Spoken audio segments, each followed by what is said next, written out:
হ্যাঁ আঙ্কেল তোমাদেরকে পাঠিয়েছে।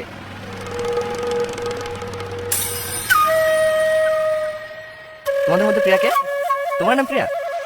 না না, এই তো প্রিয়া, আপনার হবু বউ। ভালো আছে প্রিয়া? হ্যাঁ হ্যাঁ, খুব ভালো আছে। সকাল থেকে শুধু আপনার নামই করছি, কখন আসবে কখন আসবে। এখন তো সামনে দাঁড়িয়ে আছে, লজ্জা পাচ্ছি কেন? কথা বল। ভালো আছেন?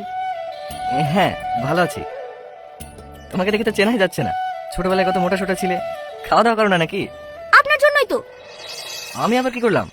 আজ 15 বছর হয়ে গেল গ্রাম ছেড়ে চলে গেছেন, একদিন ফোন করে খোঁজ নিয়েছেন? যতই ব্যস্ত থাকেন, এখন তো মোবাইলের যুগ, একবার ফোন তো করতে পারতেন। আসলে ফোন করে লোকে কি ভাববে না ভাববে, আর তাছাড়া প্রিয়ার নাম্বারও আমার কাছে ছিল না।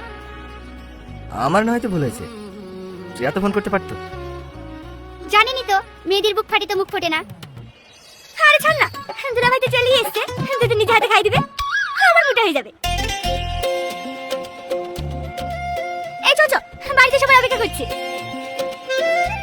আসে।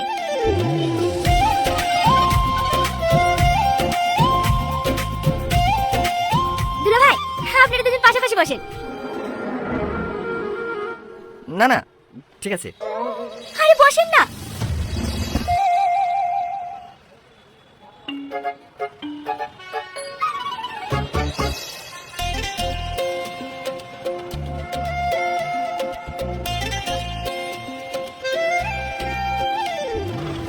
আমি যখন এই গ্রামে ছিলাম তখন তো এদিকে বাসই চলতো না। ওই সামনে আমাদের বাড়ি ছিল। এখন ওই বাড়িতে কারা থাকে জানো?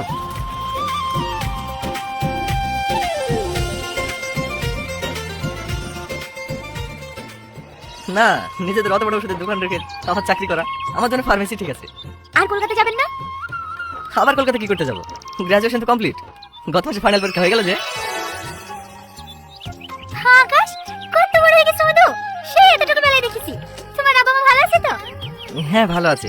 আপনি ভালো আছেন তো আন্টি? আরে থাক মধু থাক, এতদিন আসার সময় হলো, বোনকে ফোন করে করে হাবি গেছি। কত লজ্জা কিসে? নিজের বাড়ি আসবে, বেড়াবা, খাবা, তবে তো ভালো লাগবে। হ্যাঁ, আমাকে চিনতে পারছো? আমি বিয়ার বেটি। ভালো আছেন বিটি?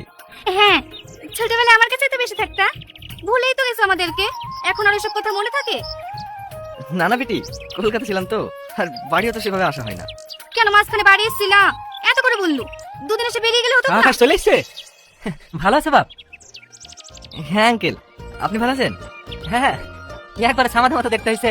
মুখের কথাই কেড়ে নিলে ভাই, একেবারে রাব্বুর মতোই হয়েছে।